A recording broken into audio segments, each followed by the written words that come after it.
사도신경으로 신앙 고백 드립니다. 나는 전능하신 아버지 하나님 천지의 창조주를 믿습니다. 나는 그의 유일하신 아들 우리 주 예수 그리스도를 믿습니다. 그는 성령으로 잉태되어 동정녀 마리아에게서 나시고 본디오 빌라도에게 고난을 받아 십자가에 못 박혀 죽으시고 장사된 지 사흘 만에 죽은 자 가운데서 다시 살아나셨으며 하늘에 오르시어 전능하신 아버지 하나님 우편에 앉아 계시다가 거기로부터 살아있는 자와 죽은 자를 심판하러 오십니다. 나는 성령을 믿으며 거룩한 공교회와 성도의 교제와 죄를 용서받는 것과 몸의 부활과 영생을 믿습니다. 아멘. 찬송가 435장입니다. 435장입니다.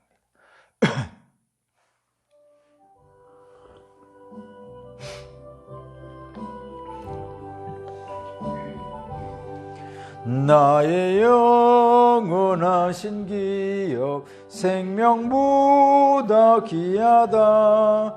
나의 갈 길 나가도록 나와 동행하소서. 주께로 가까이 주께로 가오니 나의 갈 길 나가도록 나와 동행하소서. 세상 복이 아니람과 모든 영예 버리고 험한 길을 가는 동안 나와 동행하소서. 주께로 가까이 주께로 가오니 나의 갈 길 나가도록 나와 동행하소서. 어두운 골짝 지나가며 험한 바다 건너서 천국 문에 이르도록 나와 동행하소서. 주께로 가까이 주께로 가오니 나의 길 나가도록 나와 동행하소서. 아멘.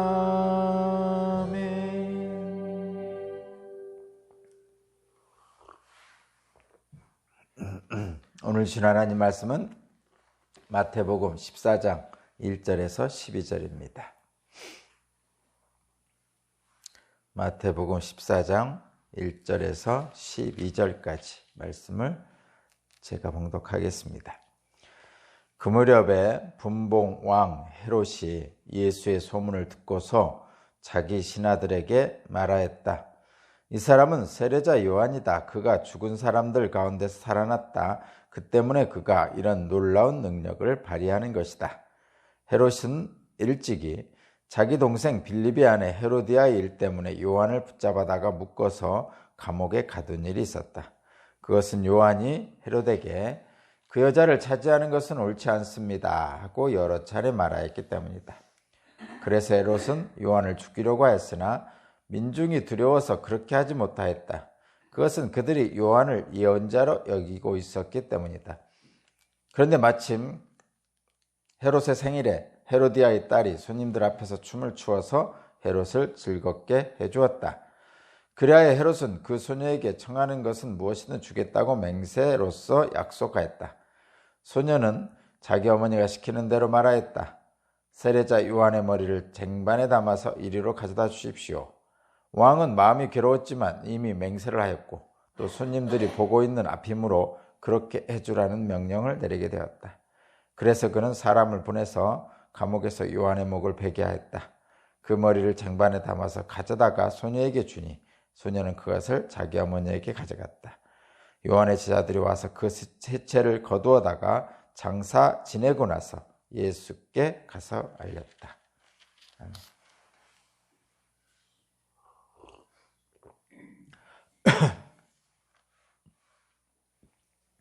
오늘 말씀의 제목은 주님 나를 지키소서, 주님 나를 지키소서라는 말씀의 제목입니다.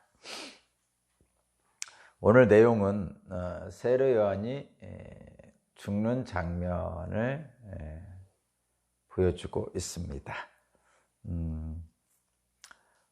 세례 요한은 예수님의 길을 예비하는 자라고 구약 성경에 예언되어 있고 그러한 일들을 세례 요한은 했습니다. 예수님께서 공생애를 하시기 이전에 이미 세례 요한은 그 일을 하고 있었죠. 회개하라, 그렇게 사람들에게 선포를 했고 그 회개의 일을 행하는 세례를 사람들에게 베풀었습니다. 이 세례 요한은 유대 광야에서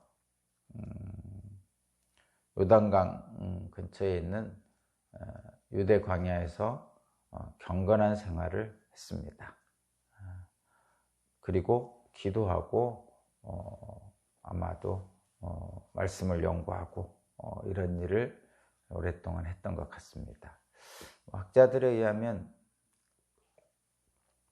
그 경건 단체에 소속돼서 젊었을 때부터 활동을 했다고 연구하고 있고요.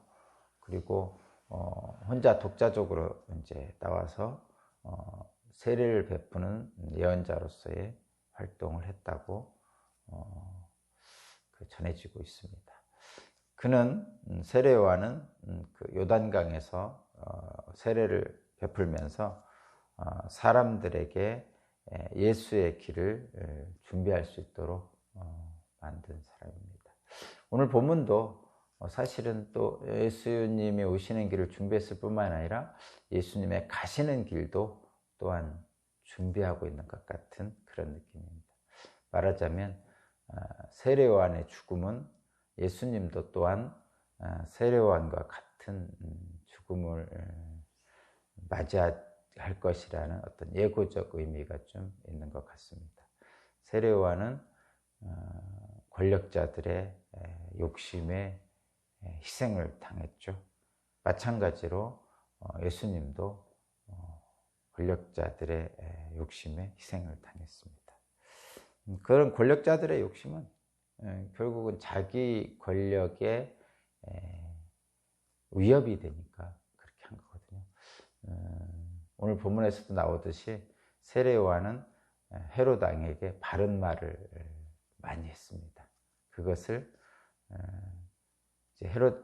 세례 요한이 선지자라고 많은 사람들에게 존경받는 사람이었기에 헤롯은 그것에 대한 두려움을 느끼고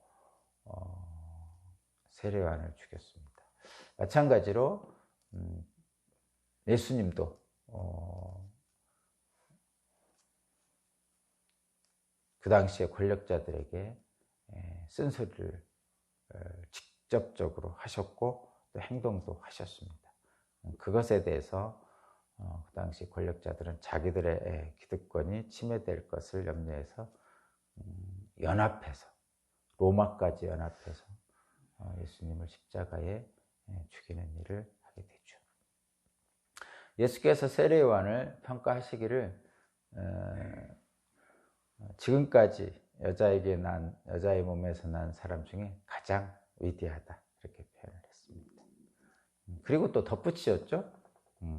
덧붙이신 말씀은 이제 그런 것이죠. 하늘나라에서는 세례 요한보다 작은 자가 없다 이렇게 표현했습니다.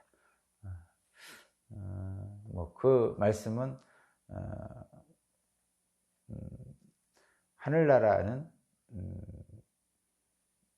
전혀 다른 세상이라는 의미를 저와 여러분들에게 보여주고 있습니다. 저와 여러분들은 그런 천국에 대한 소망을 갖고 오늘도 살고 있습니다. 자, 오늘 내용은 그런 것이죠. 헤롯 왕이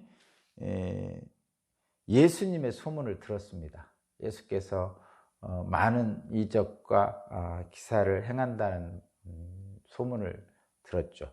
그러니까 이 헤롯 왕은 자기가 얼마 전에 죽였던 세례 요한이 생각났나 봅니다. 예수님도 선지자고 세례 요한도 선지자였는데 갑자기 예수님이 나타나서 이적과 기사를 행하니까 그 소문을 듣고 자기가 죽인 세례 요한이 다시 살아났다고 생각하는 거죠. 이 사람이 왜 세례 요한이 다시 살아났다고 생각하냐면 죄책감이 든 것이죠. 자기가 자기 욕심에 의해서 부당하게 불의하게 죽인 세례 요한을 겁내고 있는 겁니다. 지금. 그러니까 죽은 세례 요한을 겁내서 예수님을 죽은 세례 요한이 살아났다라고 스스로 생각하는 거죠. 어떻게 보면 하나님의 징계라고 볼 수도 있습니다. 심판이라고 볼 수도 있습니다. 그러면서 오늘 본문에는 이제 세례 요한이 죽었던 그 당시에 대해서 회상하는 장면이 나옵니다.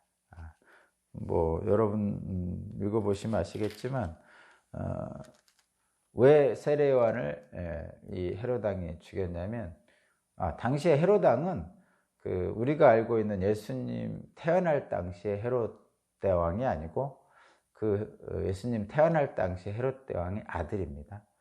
아들이 여러 명 있었죠.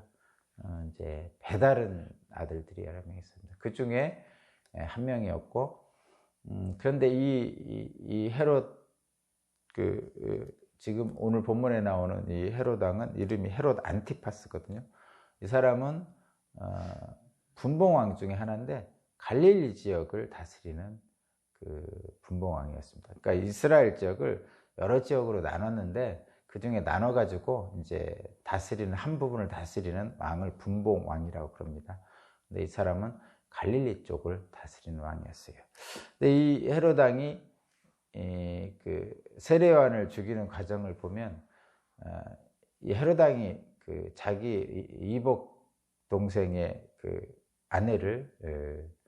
아내와 재혼했어요. 그러니까 이혼하고 재혼하는데 그 대상이 누구냐면 이복 동생의 아내였습니다. 이 율법적으로 어긋나거든요. 율법적으로 어긋나서 그 당시에 세례 요한이 그것이 옳지 않다고 여러 차례 말을 했나 봐요. 그러니까 사람들에게 그런 소문이 들리고 그러면 자신에게 불리하니까 자기 지위가 위협받고 또 자신은 헤로디아하고 결혼하고 싶으니까 세례 요한을 잡아들였습니다. 그래서 감옥에 가두어뒀는데 어느 날 이제 죽이고 싶었겠죠. 세례 요한을 죽이고 싶었겠죠. 물론 그 상대방이었던 헤로디아도 마찬가지죠. 그러니까 두 남녀가 자신들의 욕심을 방해하는 세례 요한을 죽이고 싶은 마음이 있었던 것입니다. 그런데 어느 날 헤롯 왕이 잔치를 하는데 헤로디아의 딸이 있었나 봐요. 그 딸이 이제 춤을 아주 예쁘게 잘 췄나 봐요. 그러니까 헤롯 왕이 좋아가지고 무슨 상이든 주겠다, 소원을 말하라 그랬더니 이 헤로디아의 딸이 소원을 말하는데 그 엄마인 헤로디아가 미리 얘기를 했답니다. 가서 세례 요한의 목을 달라고 그래라, 이렇게. 그래서 그대로 얘기해서 헤롯 왕이 세례 요한의 목을 죽여서 가져오기로 했습니다. 근데 왜 그랬을까 이렇게 하면 속으로는 진짜 죽이고 싶은 마음이 있었을 것이고 겉으로는 자기가 약속한 건데, 많은 사람들 앞에서 약속한 건데 그것을 어길 수가 없어서 라는 명목으로 세례 요한을 죽이게 됩니다. 그런 일이 있었습니다. 그렇게 보는데 어쨌든 오늘 본문 내용은 그 내용입니다. 이 내용 속에서 저와 여러분에게 주시는 하나님의 말씀을 한번 살펴보겠습니다. 오늘 제목이 주님 나를 지켜주소서, 나를 지키소서라는 제목입니다. 오늘 본문에서 보듯이 이 헤롯 왕 같은 불의한 권력자들이 있습니다. 이런 불의한 권력자들은 세례 요한 같은 의로운 사람들을 좋아하지 않습니다. 뭐 좋아하지 않는 이유는 그거죠. 자신의 불의함이 드러날까 봐 그런 것이죠. 그러면 자신이 불의하면 불의한 사람은 어떻게 하면 되죠? 회개하면 되는 거죠. 다윗 왕이 늘 회개했잖아요. 늘 회개했잖아요. 그러니까 사실은 모든 인간은 다 불의하죠. 이사야 선지자의 말대로 의인은 하나도 없도다라고 한탄한 것과 마찬가지입니다. 그래서 우리 모두는 다 불의합니다. 그런데 불의하면서 권력이 있는 자와 불의하면서 권력이 없는 자가 있죠. 그래서 불의하면서 권력이 없는 자는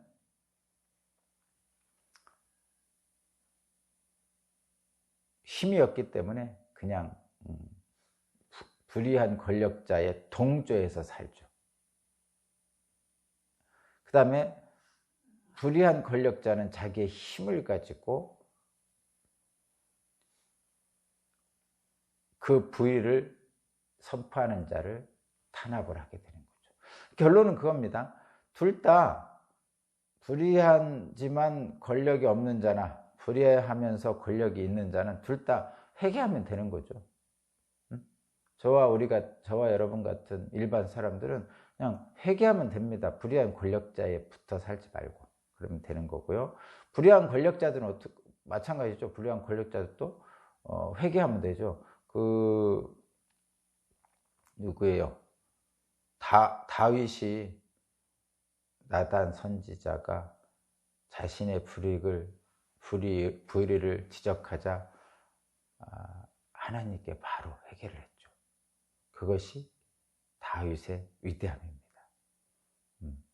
그러니까 불의한 사람들, 저와 여러분 같은 일반적으로 불의한 사람들, 힘이 없지만 그 다음에 불의하면서 권력 있는 자들 둘 다 그냥 다윗처럼 단순하게 회개하면 됩니다. 그렇다고 해서 우리가 완벽하게 의로워지기는 어렵지만 그러나 회개하고 주님의 말씀에 따르겠다는 결단을 하고 주님께서 나를 지켜주신다는 믿음의 확신을 가지면 비록 우리는 불의하지만 주님의 공에 주님의 십자가의 보혈에 힘입어서 의롭다고 하나님이 인정해 주시는 거기까지 가는 것이 구원입니다.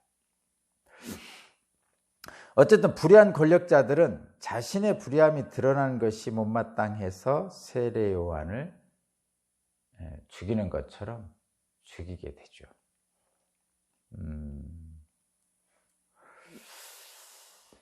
거듭 말씀드리는데 예수님은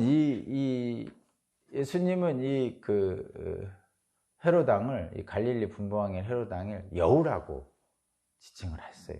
여우라고.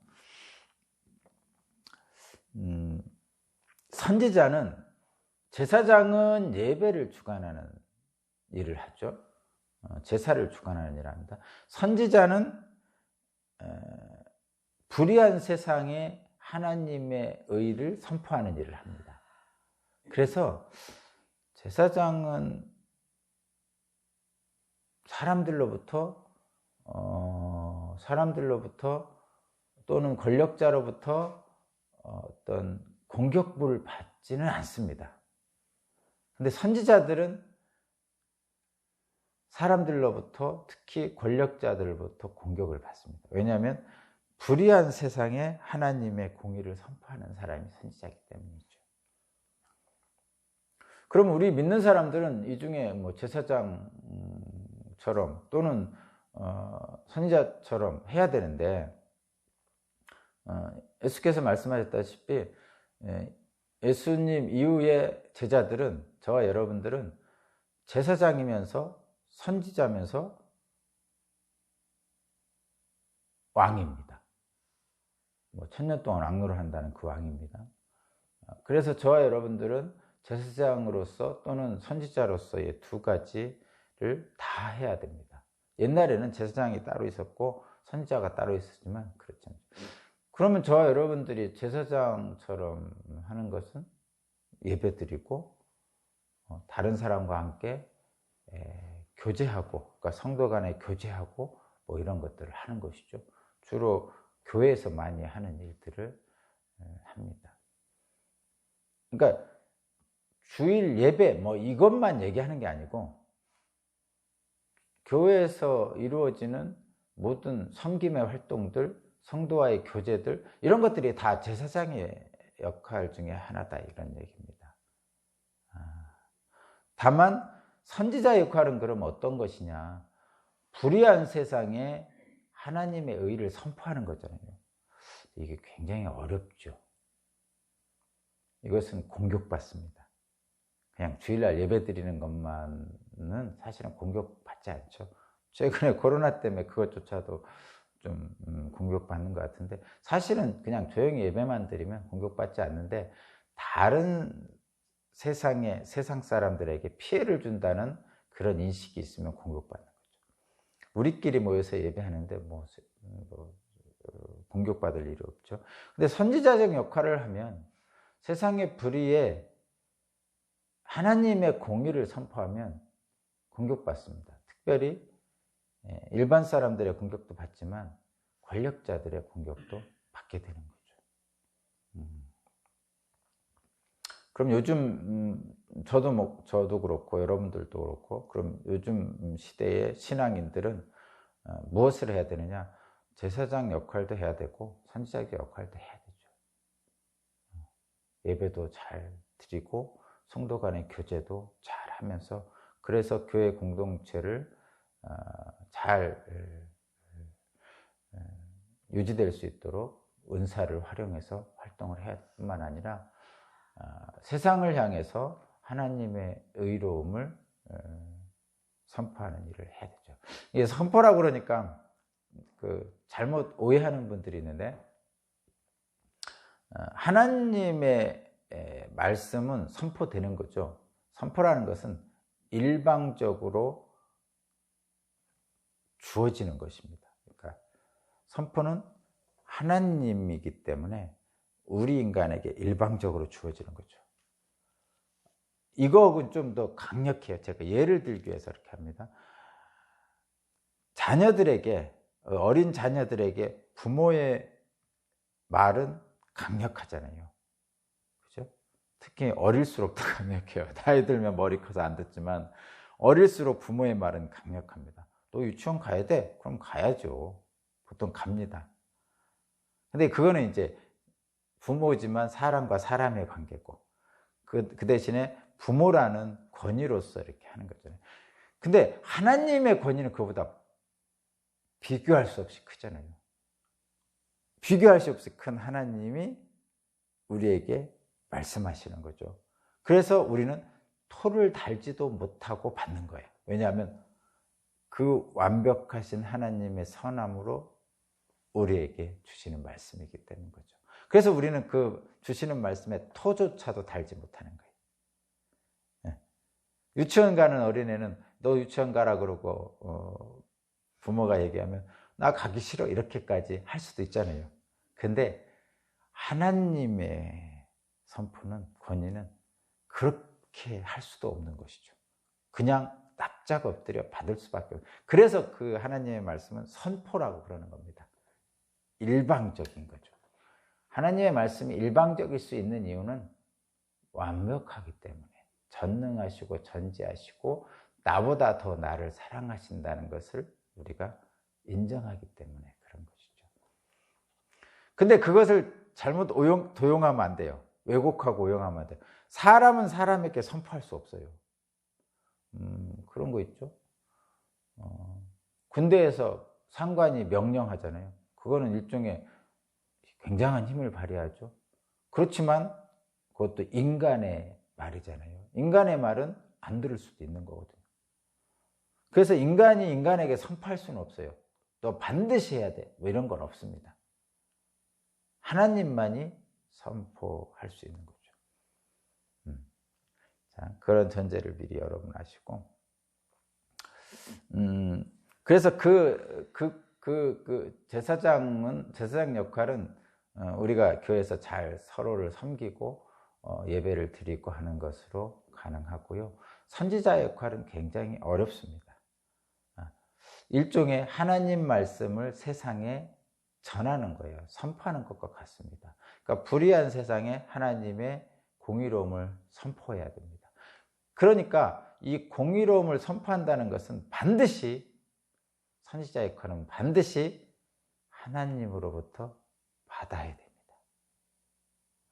하나님으로부터 받지 않은 사람들이 가끔, 때로는 종종, 자주 하나님의 이름을 도용해서 자신의 말을 선포하는 경우가 있습니다.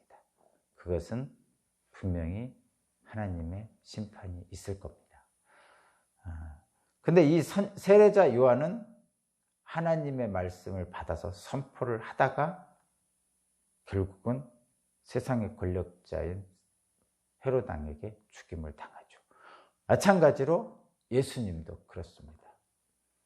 세례자 요한이 선포한 것은 절대적으로 하나님의 말씀이기에 옳은 것이고, 예수님이 선포한 것도 절대적으로 하나님 말씀이기에 옳은 것입니다. 분명히 그랬습니다. 그러나 그런 하나님의 공의가 세상에 선포되면 인간은 두렵습니다. 이 헤롯 왕이 두려웠던 거하고 마찬가지예요.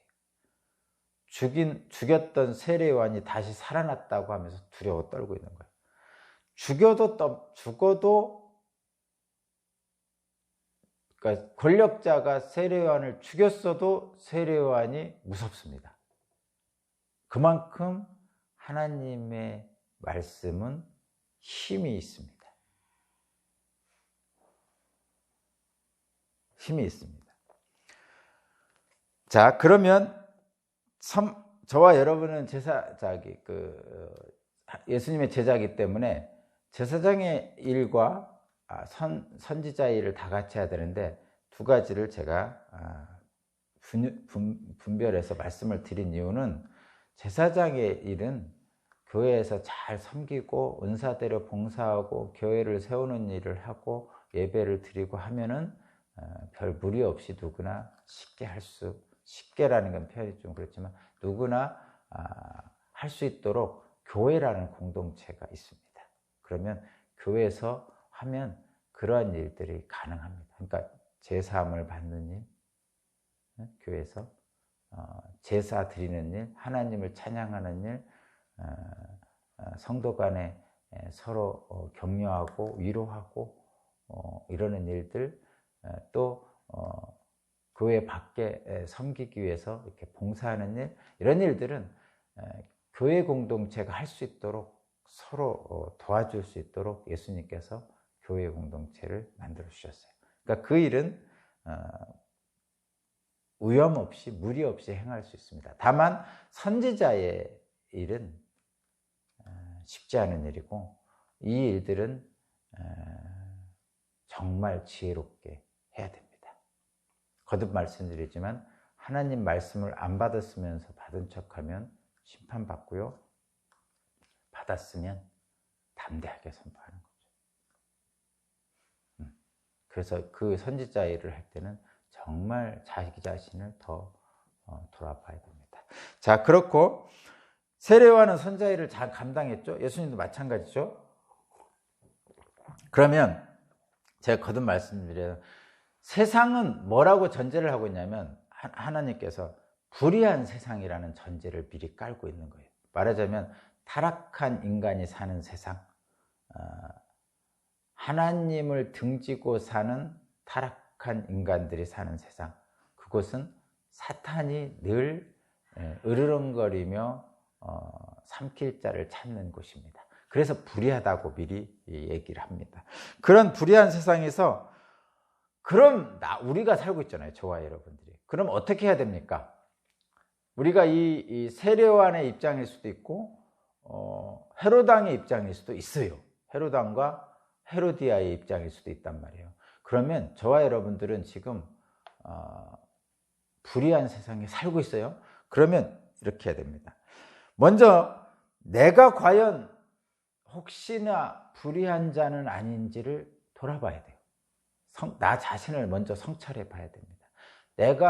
우리는 분명히 성경을 통해서 헤로단과 이 헤로디아가 세례요한을 죽였다는 이 이야기를 들으면서 헤로단과 헤로디아에 대해서 우리는 잘못하고 있다 또는 분노하고 있죠.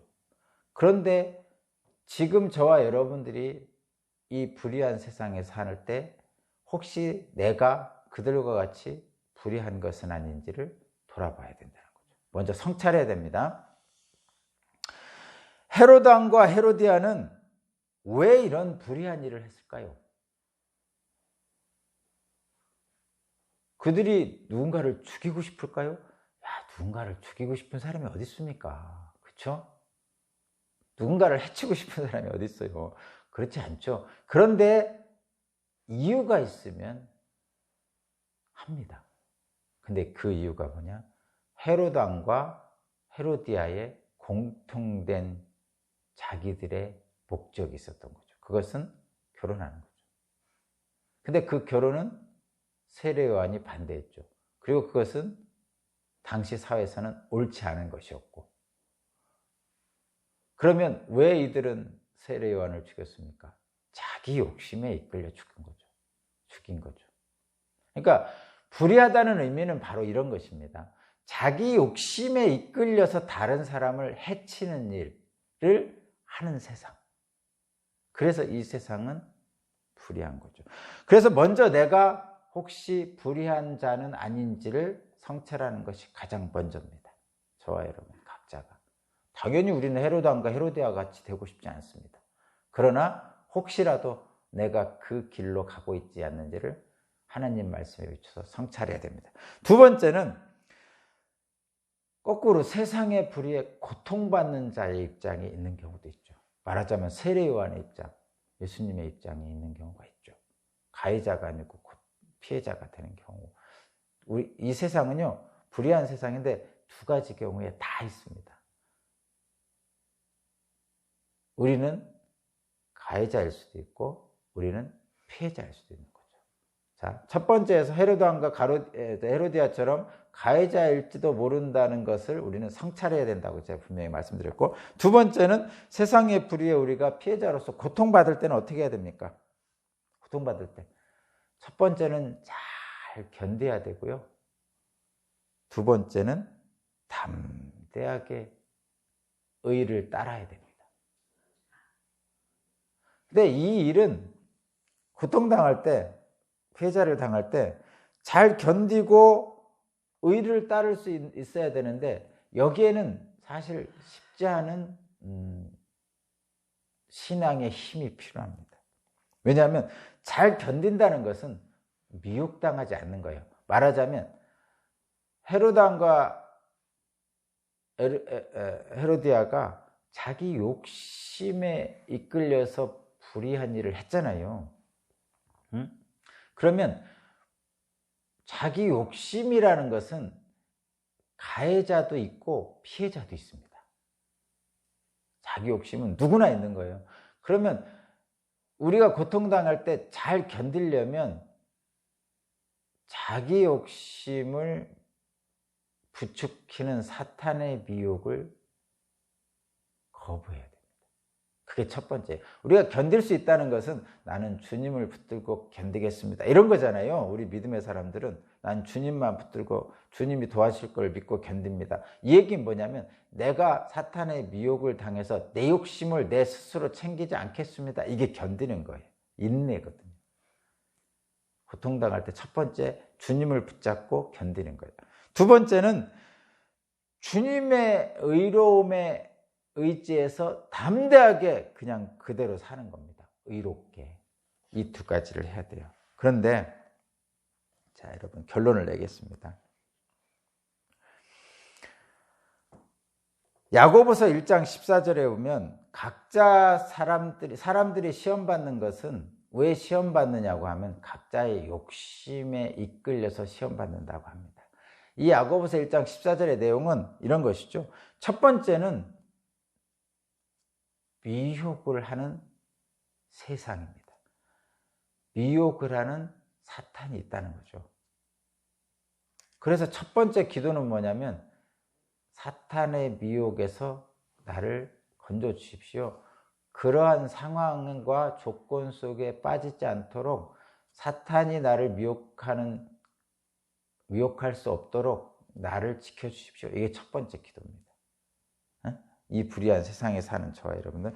두 번째는 각자의 욕심에 이끌려서 미혹당합니다. 그렇다는 얘기는 사탄이 미혹하더라도 안 넘어갈 수 있는 사람이 있고 넘어가는 사람이 있어요. 그러니까 첫 번째는 사탄이 미혹하지 못하도록 나를 지켜주십시오. 이게 첫 번째. 두 번째는 사탄이 미혹하더라도 사탄에게 넘어가지 않고 미혹에 넘어가지 않고 주님의 말씀을 따를 수 있도록 인도하소서. 이렇게 두 개를 기도해야 되는데 사탄의 미혹에 넘어가지 않는 방법은 자기 욕심에 이끌리지 않으면 된다는 거죠. 헤로디아와 헤로당은 자기 욕심에 이끌려서 사탄의 미혹에 진 거죠. 그래서 세례 요한을 죽인 겁니다. 자, 우리는 두 가지를 해야 됩니다. 두 가지를 기도해야 됩니다. 사탄이 접근 못하도록, 또 하나는 사탄이 미혹할 때 자기 욕심에 이끌려 그 미혹에 넘어가지 않도록 그렇게 기도를 해야 됩니다. 한 말씀만 더 하고 마치겠습니다. 사탄은 누구를 시험합니까? 사탄은 그 사람의 무엇을 시험합니까? 사탄은 누구를 시험합니까? 사탄은 모든 사람을 시험합니다. 예수님조차도 시험했습니다. 그래서 이 세상은 불의한 세상입니다. 두 번째, 그러면 그 사람의 무엇을 시험합니까? 사탄은 각자의 욕심을 시험합니다. 각자의 욕심을 주겠다고 합니다. 그 욕심을 해결하는 것을. 아담과 하와에게는 하나님같이 되게 해주겠다고 시험했고, 헤로당과 가룟 유다에는 자기 욕심을 채워주겠다고 유혹했습니다. 그러니까 저와 여러분들은 첫 번째는 이 불의한 세상에서 사탄이 시험받지 않을 수 있도록 지켜주십사. 또 하나는 사탄의 시험이 있을 때 내 욕심대로 행하지 않도록 주님의 의를 행할 수 있도록 해주십사. 이 두 가지를 놓고 기도해야 됩니다. 오늘 말씀의 제목은 거듭 얘기하지만 주님 나를 지키소서. 주님을 의지하지 않으면 이 불의한 세상에서 저와 여러분들이 의롭게 살 수가 없습니다. 오늘 하루도 주님을 의지해서 의롭고 담대하게 사는 우리 모두가 되기를 기도합니다. 기도드립니다. 하나님 감사합니다. 어떤 것이 선한지 어떤 것이 악한지 구분이 안 되는 때도 있고, 힘이 있는 자에 따라서 선악이 뒤바뀌기도 하는 이 혼돈의 시대에 복음의 진리를 담대하게 받아 사는 우리 모두가 되게 하여 주옵소서. 함께 하실 줄로 믿습니다. 주님 나를 지켜주소서. 감사드리며 예수 그리스도 이름으로 기도합니다. 아멘.